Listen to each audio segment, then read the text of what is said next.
ಕರ್ನಾಟಕ ರಾಜ್ಯ ಅನುಮತಿ ಪಡೆದ ವಿದ್ಯುತ್ ಗುತ್ತಿಗೆದಾರರ ಸಂಘ ರಿ ವತಿಯಿಂದ ಅಧ್ಯಕ್ಷರಾದ ಸಿ ರಮೇಶ್ ಅವರ ನೇತೃತ್ವದಲ್ಲಿ ಬೃಹತ್ ಪ್ರತಿಭಟನೆ. ವಿದ್ಯುತ್ ಗುತ್ತಿಗೆದಾರರ ಪಾತ್ರ ಮಹತ್ವದವಾದುದು, ಇದನ್ನು ಉಳಿಸಿ, ವಿದ್ಯುತ್ ಗುತ್ತಿಗೆದಾರರ ಸಮಾಪನ ವರದಿ ವ್ಯವಸ್ಥೆಯನ್ನು ಮುಂದುವರಿಸಿ, ಸಂಬಂಧಿತ ಆದೇಶವನ್ನು ಹೊರಡಿಸದಂತೆ ಹಾಗೂ ವಿದ್ಯುತ್ ಇಲಾಖೆ ಖಾಸಗೀಕರಣ ವಿರೋಧಿಸಿ ಫ್ರೀಡಂ ಪಾರ್ಕ್ನಲ್ಲಿ ಬೃಹತ್ ಪ್ರತಿಭಟನೆ ಹಮ್ಮಿಕೊಳ್ಳಲಾಯಿತು ಎಂದು ಅಧ್ಯಕ್ಷರಾದ ಸಿ ರಮೇಶ್ ಅವರು ನಮ್ಮ ಮಾಧ್ಯಮಗಳ ಜೊತೆ ಮಾತನಾಡಿದರು.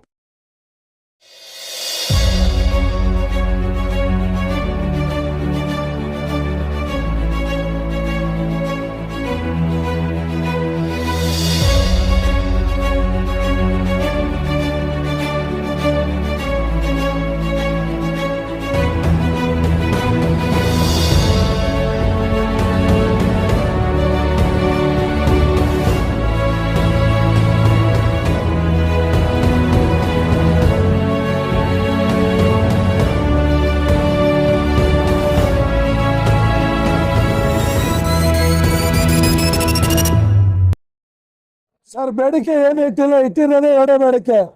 ಒಂದು, ಖಾಸಗೀಕರಣ ಬೇಡ. ಎರಡು, ಏನು ವಿದ್ಯುತ್ ಗುತ್ತಿಗೆದಾರರ ಅಸ್ತಿತ್ವ ಮುಂದುವರಿಬೇಕು.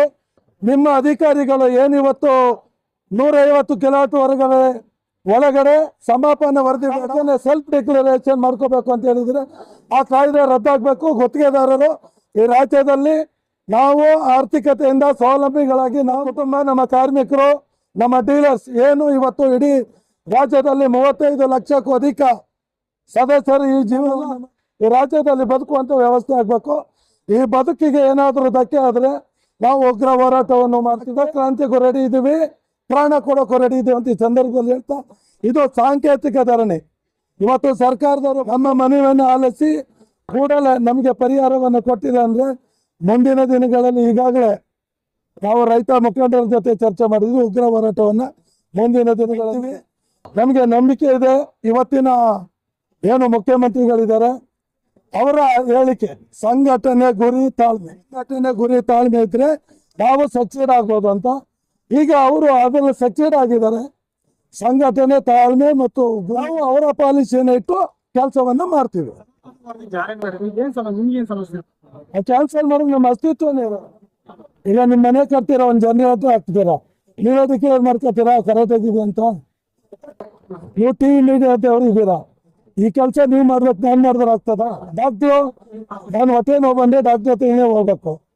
ನಾನು ಹೊಟ್ಟೆ ನೋವು ಬಂದಿದ್ದೆ ಮೆಡಿಕಲ್ ಶಾಪಲ್ಲಿ ಹೋಗಿ ಮೆಡಿಸಿನ್ ತಗೊಳಕ್ಕಾಗ್ತದೆ. ವೃತ್ತಿಯನ್ನ ಯಾರ್ಯಾರು ಮಾಡಬೇಕು ಅವರೇ ಮಾಡ್ಬೇಕು. ಈಗ ಸರ್ವೆ ನಮಗೂ ಗೊತ್ತಿದೆ, ಸರ್ವೆ ಮೆಜರ್ಮೆಂಟ್ ಮಾಡೋದು, ಸರ್ವೆನ ಆ ಸಂಬಂಧಪಟ್ಟಂತಾರೆ ಮಾಡಿದ್ರೆ ಅರ್ಥ ಒಂದು ಬೆಲೆ. ಏನು ಇವತ್ತು ಪತ್ರಕರ್ತರಿದ್ದಾರೆ ಅದಕ್ಕೆ ಆದ ಒಂದು ಎಜುಕೇಶನ್ ಹುದ್ದೆ ಮಾಡಬೇಕು. ಅವರವ್ರ ಹುದ್ದೆಗಳನ್ನ ಈ ಸರ್ಕಾರ ಗೌರವಿಸ್ಬೇಕು, ವ್ಯವಸ್ಥೆ ಮಾಡ್ಕೊಡ್ಬೇಕು. ನಮ್ಮ ಪಾಲಿಸಿ ಏನ್ ಡಿ ಕೆ ಶಿವಕುಮಾರ್ ಅವರ ಜೀವನದಲ್ಲಿ ನಡೆದು ಬಂದಿದ್ದಾರೆ ಅದನ್ನ ನಾವು ಅಳವಡಿಸ್ಕೊಂಡಿದ್ದು. ಆಗಿಲ್ಲ ಅಂದ್ರೆ ನಾವು ಮುಂದಿನ ದಿನದಲ್ಲಿ ಹೋರಾಟವನ್ನು ಮಾಡ್ತೀವಿ ಅದ್ದೂರಿಯಾಗಿ. ನಾವೀಗ ಮಾಹಿತಿ ಒಂದು ವಾರ ಗೌರವ ಕೊಡ್ತೀವಿ. ಈಗ ಮಂತ್ರಿಗಳು ಬರಬೇಕು ಅಂತ ಹೇಳಿದೀವಿ. ಒಂದು ವಾರ ಆಗಿಲ್ಲ ಅಂದ್ರೆ ನಾವು ಈಗ ಸಂಘದವ್ರು ಹೇಳ್ದಂಗೆ ಕರಿ ಬಂದು ಹೆದ್ದಾರಿ ಬಂದು ಎಲ್ಲವನ್ನ ನಾವು ಮಾಡ್ತೀವಿ. Thank you.